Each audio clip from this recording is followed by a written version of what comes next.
receiving. So let us start with a short discussion of our previous material. So we introduced last time two key parameters which describe rotational motion. So can you recall me which one? We started with the torque, and then we proceed with the angular acceleration. We reduced this earlier, but we definitely used it in our explanations of torque in particular, because torque was defined as angular acceleration times moment of inertia of a rotating body with respect to certain axis. So what is equivalent of torque if we compare rotational and translational motion? Force, yes. So that's the driving force for translational motion, and we have a relationship between force according to second law of motion.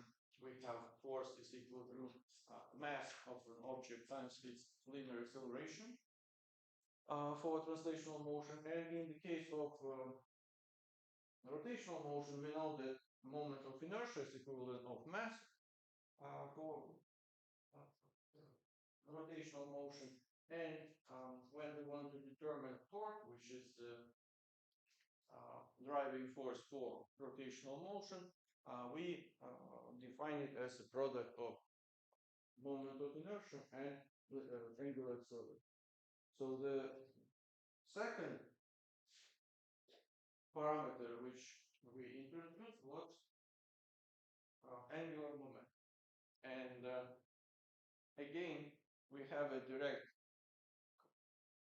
equivalent of angular momentum for rotational motion with linear momentum in translational motion. So we have shown that angular momentum can be determined as the product of moment of inertia times angular velocity. Similar equation what we get for linear momentum, we have mass times linear velocity. And if the system which consists of this rotational object is a closed one, means that the net external torque on this system, exerted on this system, is equal to 0, means all external torques are compensated, or they are absent by definition. Then we have conservation of angular momentum in a similar way as we have for linear momentum. So this feature can be taken into account and can be quite useful for different applications. So with introduction and explanation of features of angular momentum, we finish the subsection of rotational motion of rigid bodies. And now we proceed further to a new topic, which is gravitation. So here we will try to understand the gravitational forces, Kepler's laws, which are experimentally obtained from very long observations of planets with respect to many stars. We will come back again later to universal gravitational law, and we'll show how it was actually derived based on Kepler's laws. So let us start with gravitational interaction. So first of all, we experience it on everyday basis, and there is a legend that Newton came to this conclusion and the final form of universal gravitational law after some apple hit his head while falling from a tree under which he was resting. I'm not sure how true this story is, but the biggest contribution, like the most fundamental contribution, what was made by Newton was a realization of this fact that the force which attracts Apple towards the ground, towards the planet Earth, and actually also keeps us on its surface without option to jump too high, is the same force by physical nature as the force which keeps moon rotating around the Earth or Earth rotating around the sun. So you feel the difference in scales. So we are talking about some everyday experience, and then we extrapolate this towards something way beyond at this level civilization could even imagine, because at that time they could not, they didn't have developed space program and ability to send satellites. So something what he, like particularly Newton, never could experience himself or get some information. Um, and at some point he came to this conclusion that all these forces, they possess the same physical nature, which is the key fundamental contribution. Later, it was already a matter of certain approaches to Kepler's laws, which we will highlight, in order to get the universal gravitational law as an equation. However, the key here is to understand that all these forces possess the same nature, and some forces are unexplainable, but they are reproducible. Okay, so I turn on this one.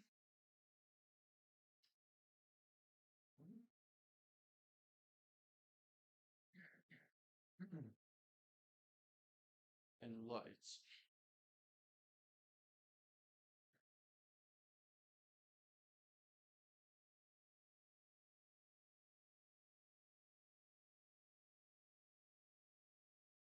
So let us write down the expression for the magnitude of gravitational force um, in the form of this equation, like universal gravitational law. So we can write that gravitational force is equal to some proportionality coefficient g times m1 times m2 divided by r squared. So here we have m1 and m2 are some masses of an object which are under consideration. So let us draw them here, m1, and here is some m2. And here is the distance between them r.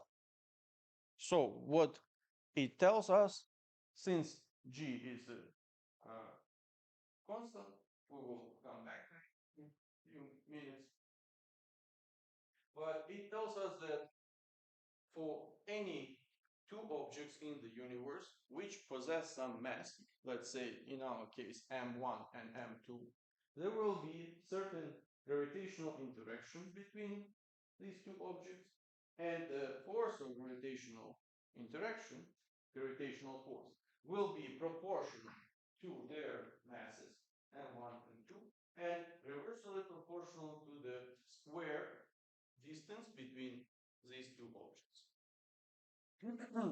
So no matter where in the universe, no matter which object, that's the key statement here, this equation will work if they possess certain mass. So now this gravitational force. Actually, what's necessary to highlight that in this form, general gravitational law was already something about like over 100 years without the exact knowledge about this gravitational constant. So there was some just proportionality coefficient, but it was necessary to design quite advanced experiment in order to determine the numerical value of this gravitational constant, which actually is 6 times 674 times 10 in minus 11. And here we have Newton meter square kilogram square. So who actually determined experimentally? That was Henry Cavendish. Nowadays, by the way, physics department of Cambridge University is named by his owner, so it's named Cavendish Laboratory, and they have also some honored professor position, which is called Cavendish Professor, who is the considered also to be the usually the dean of physics department in Cambridge University. And there were many prominent people there, starting from Rutherford, who discovered the structure of atom, and currently Cavendish professor is Sir Richard Friend, who is working in the field of organic um, optoelectronics and photovoltaics.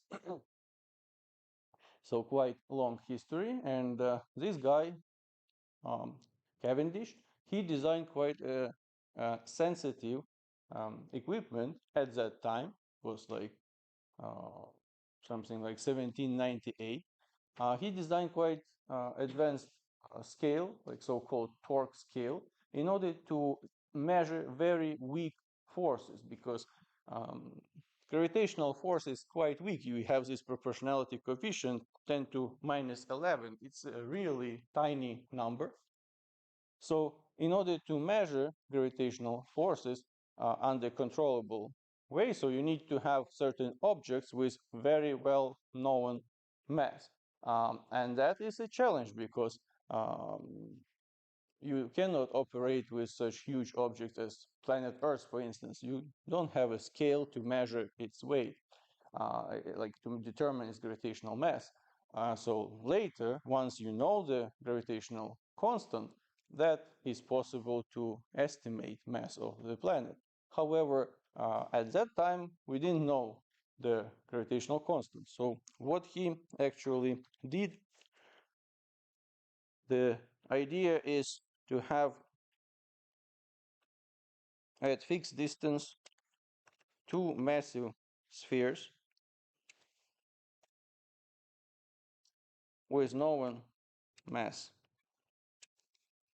And then in between, there was some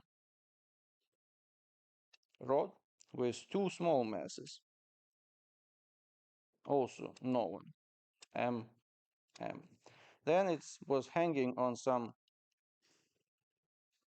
rope with attached arrow showing the position, like the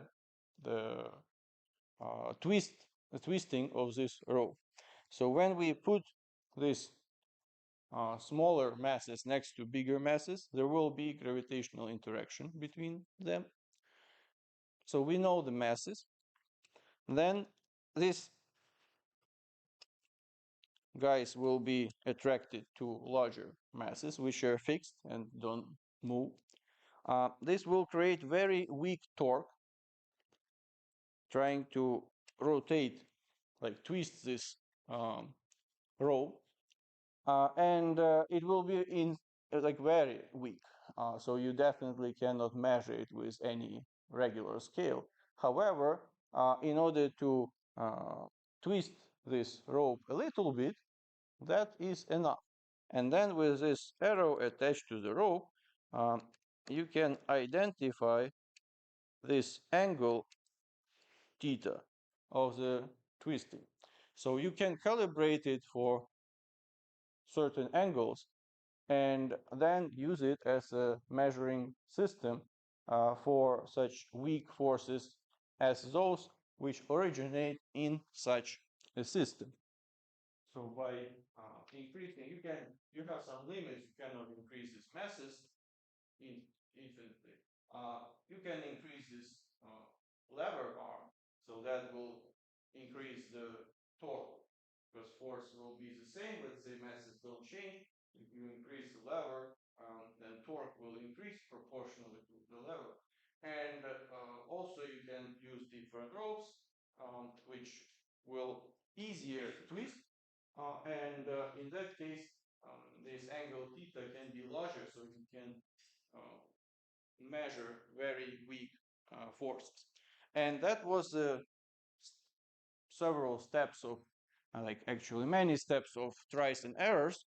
But eventually he could design such a system which provides enough accuracy to measure extremely weak gravitational interaction between these masses.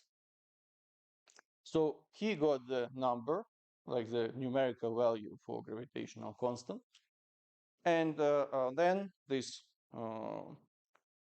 universal gravitational law could find applications because we knew could substitute there all values of all parameters and constants which are included there. So now let us define also orientation of gravitational force. Means let us come up with the general form of universal gravitational law, which is given in a vector form.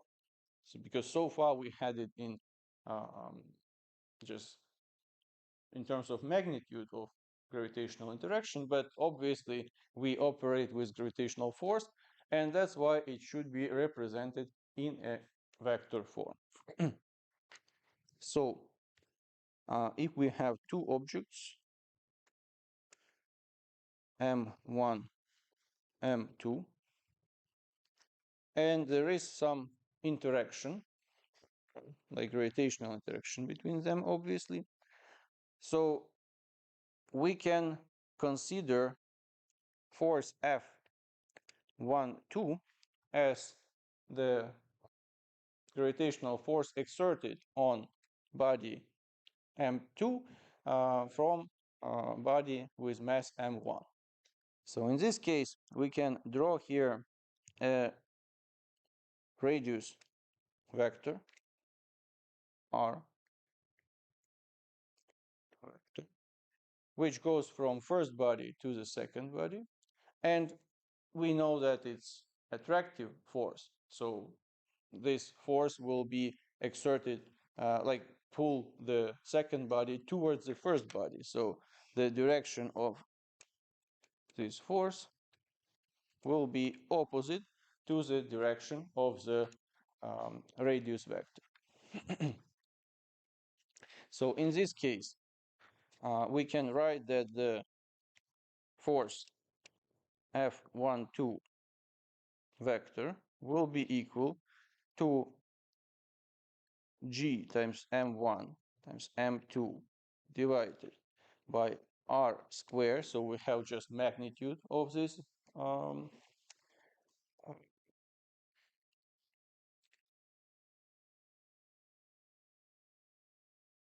distance between two bodies. And here we put r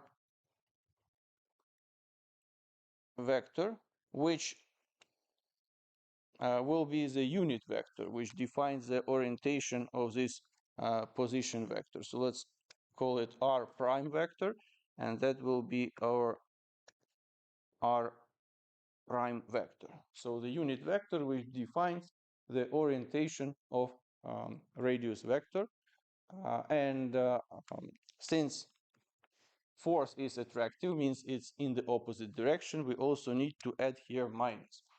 So we have now this universal gravitational law in vector form, where we see that force is proportional to the masses of the object, reversely proportional to the square of the distance, and its direction is defined by these two factors. Here we have unit vector of the radius vector, which is oriented from body 1 to body 2, so it defines the direction of this radius vector. And here we have minus, means that gravitational force is in opposite direction to the radius vector.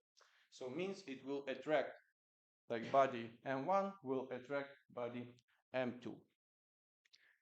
So obviously, if there is some force exerted from first body on the second body, there will be, according to third law of motion, counterforce, and obviously the same with the same force but in opposite direction, there will be first body attracted to second body. So we can write in general that F1, 2 is equal to minus F2, 1.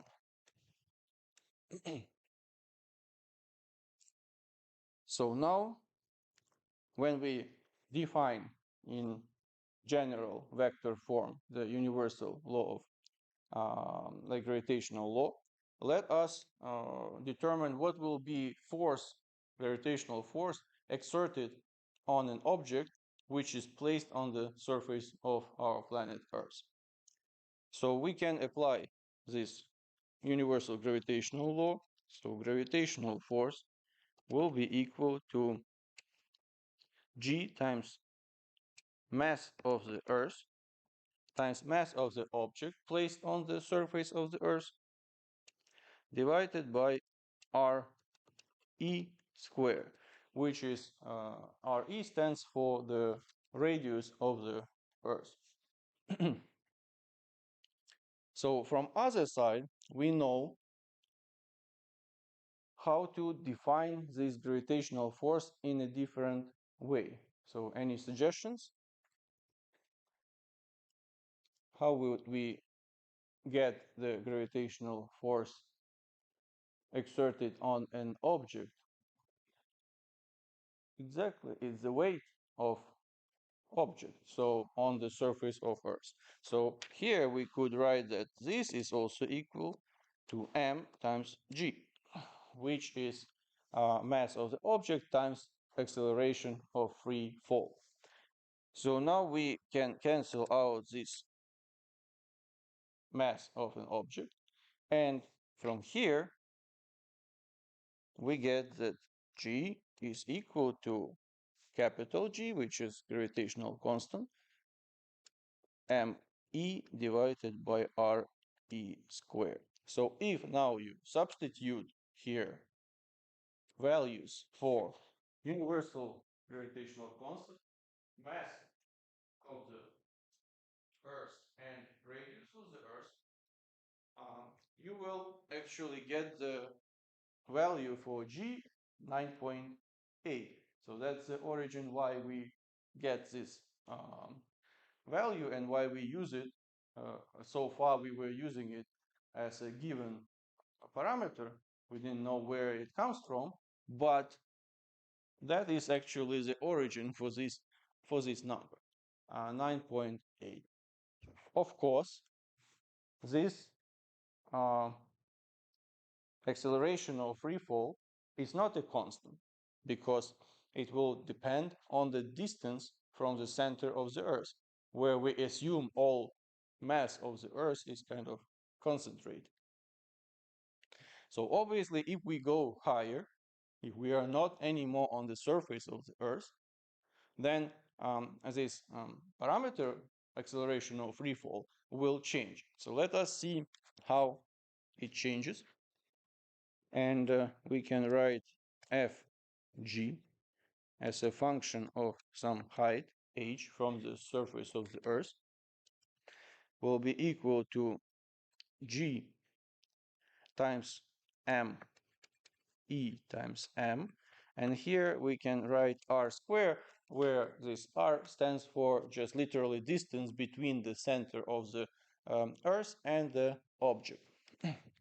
So how we can represent it in other terms will be G times M E times M over RE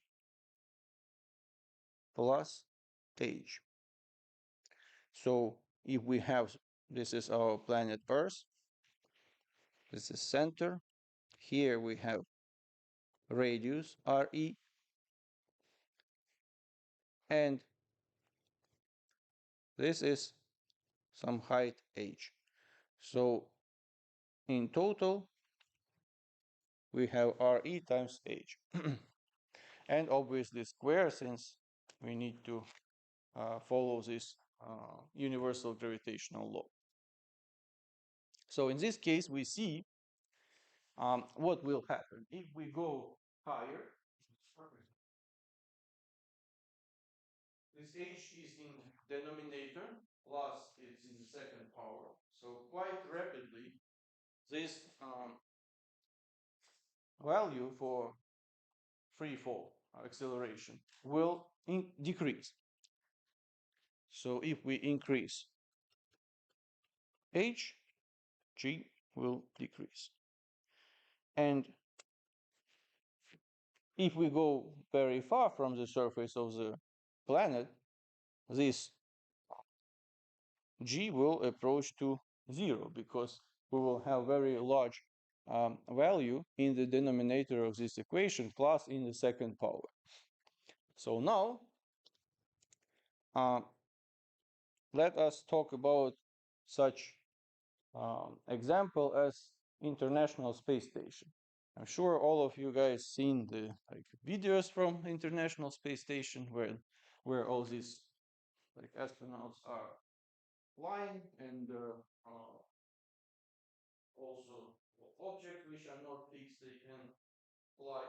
So what actually it means that the gravitation, there is no um, acceleration of free fall, because they just don't experience anything. So they experience this condition of G equals to zero. So what, from your point of view, is the reason for that?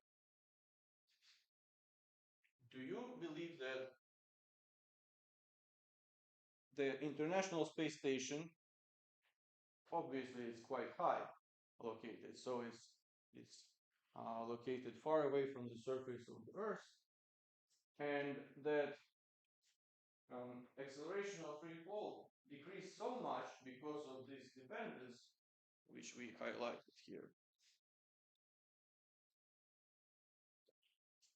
that is the reason when G is approaching to zero, and that's why they don't experience any acceleration of free fall. That G is perpendicular to the motion of the space station. Well, it is, yeah, but G is also perpendicular to my velocity vector. So I walk, and this velocity vector is perpendicular to the gravitational force which attracts me to the center of the planet. But it is not the reason. So somehow I cannot fly and stay on the ground. But those guys, they do it. And there should be some explanation. So one of option to explain this is this equation. Here we can say that this H is so high that eventually gravitational force approaches to zero, so nothing attracts them, they can fly. However, that's actually not the truth. The height of this International Space Station ranges from somewhere between 350 and 400 kilometers. And if we substitute all these parameters of radius of the Earth, mass of the Earth, and height of the International Space Station, some average height with respect to the ground surface of the Earth, we will get value for gravitational for acceleration of free fall about 8.8, which is just 10% smaller than 9.8. So there is definitely quite strong gravitational force exerted on the objects. However, why they experience these free falling conditions? Because they are in the free falling. So this International Space Station continuously is falling on the Earth, and it just doesn't fall because it moves so fast that it travels beyond the horizon before it actually falls. So it's continuously falling on the Earth. And astronauts, together with this International Space Station, experience permanently free falling condition. And as we know from previous discussions, when we have this free falling condition, the net, the weight the, which object exerts on some supporting surface will be equal to zero, means that they literally just fly. So that is to highlight the reason for this and the fact that actually acceleration of free fall, despite quite big distance from the surface of the Earth to the space station, is still quite large there. So it reduced, of course, it's reduced noticeably. This should be taken into account. So it's already not 9.8, but something about 8.8. However, it's still quite high. So now let's say, since we know already the um, universal gravitational constant, we can find some practical applications. So we also can measure acceleration of free fall. There are some, like later we will consider during our course, pendulums, and based on measuring the period of oscillation, we can determine the value for acceleration of free fall. So that's a parameter which we can directly measure. Also, so let us write here down the expression for acceleration of free fall.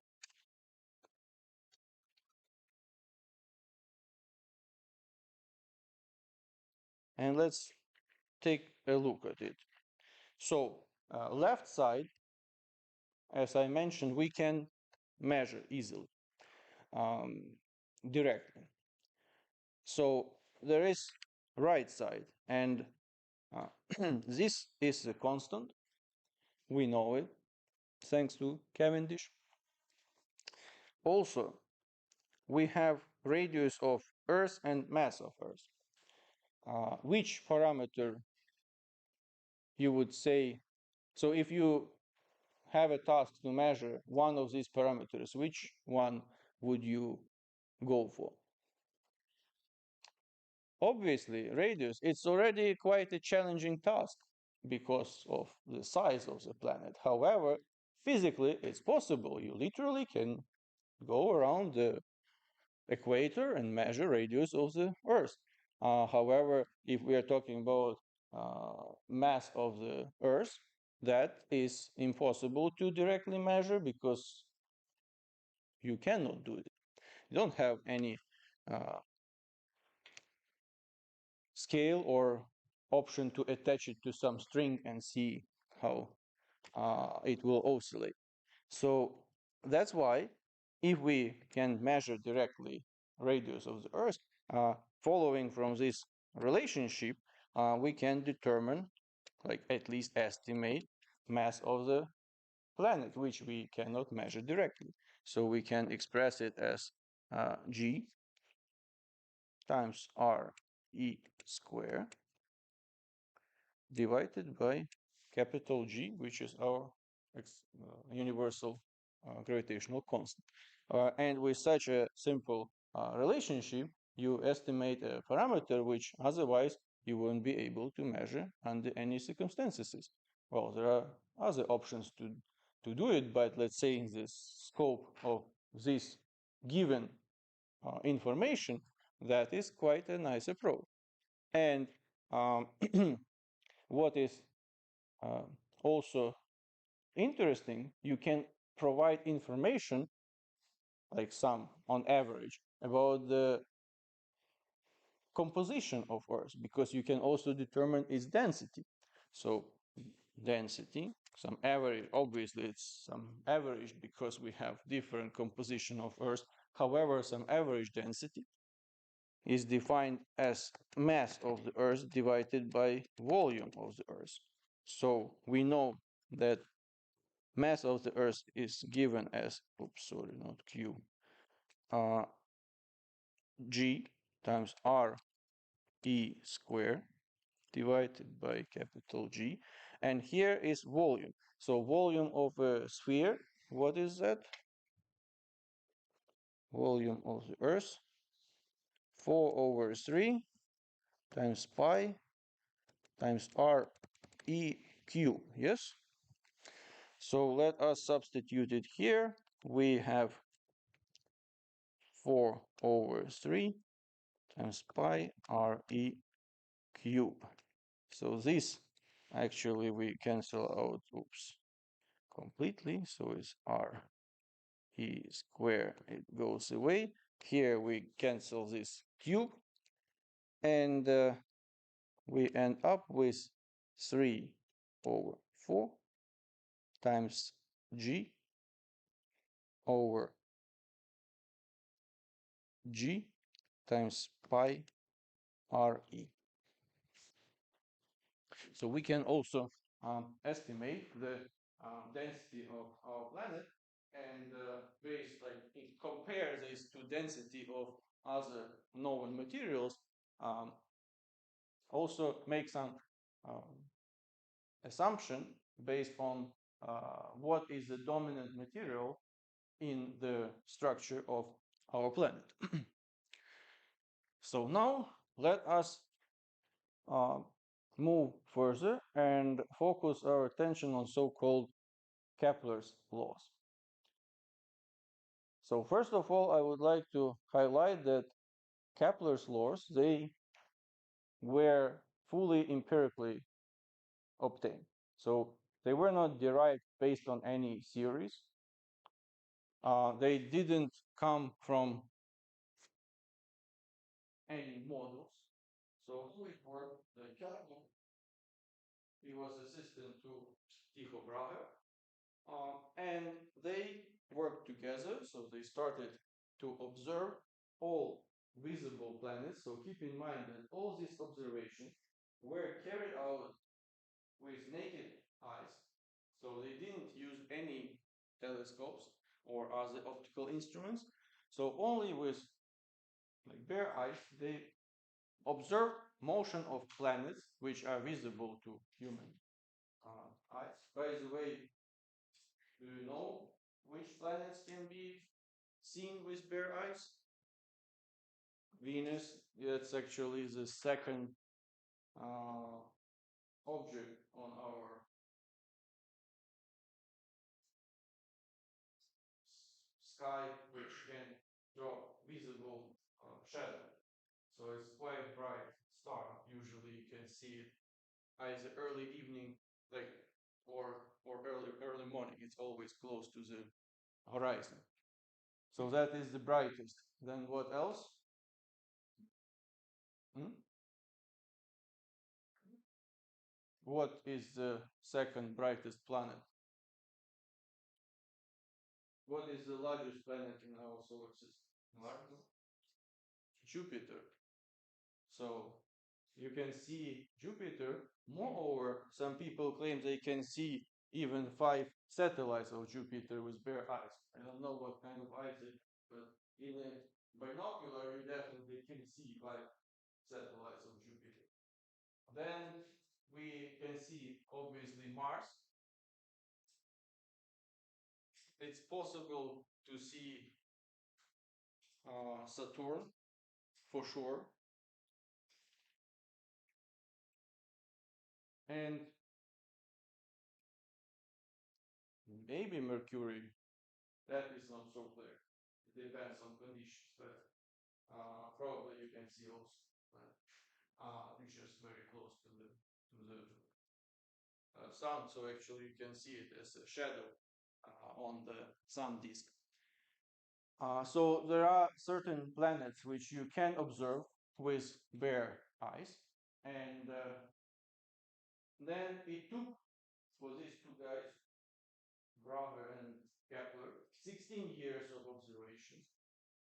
They were in details monitoring motion of these stars, these planets with respect to 777 stars for 16 years. And of course, the supervisor was already too old eventually to continue this work, so his younger assistant Kepler continued with the analysis. After all these years of observation, they collected tons of data, and then he spent a lot of time trying to systemize it and find some relationships which could be stated in the form of laws, which describe motion of planets around sun.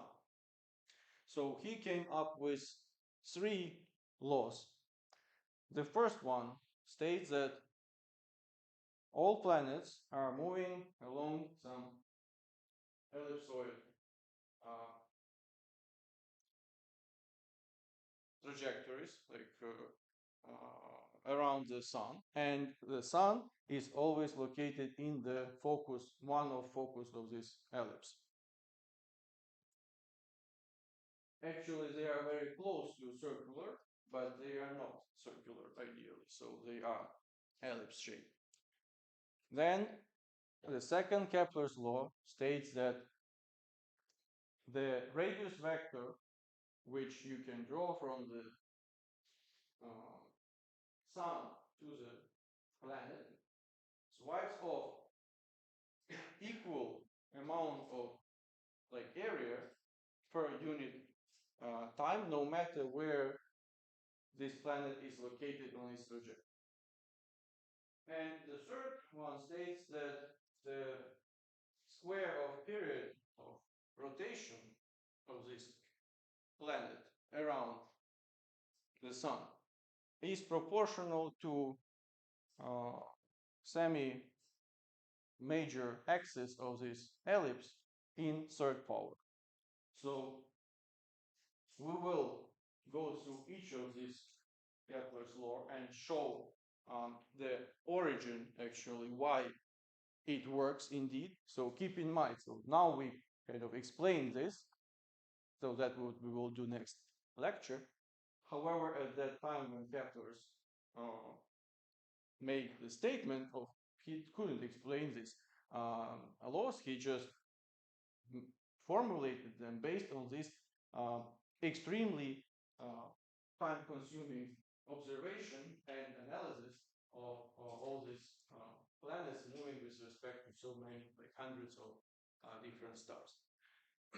So, summarizing our discussion today, we highlighted the key fundamental contribution of Newton in realizing the same nature, physical nature of force which keeps us on the surface of the planet and actually our planet moving around the sun. He introduced the universal gravitational law. However, it took more than 100 years later. Cavendish actually calculated the, like, experimentally determined, measured the universal gravitational constant. We also introduced the universal gravitational law in general vector form and considered gravitational force exerted on objects which are located on the surface of the Earth or at some distance from the surface. We have shown that indeed this free-falling acceleration is a function of height above ground level, above the the surface of the Earth, uh, and it reduces quite rapidly as it moves away from the surface.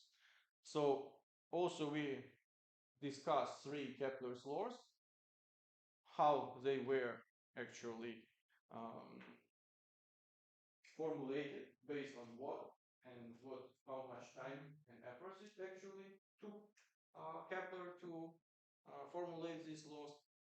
So we formulated them, and next lecture we will try to um, explain them a little bit more in detail, so you have better understanding why exactly it works like this and not in another way. Thank you very much for attention. Have a good day.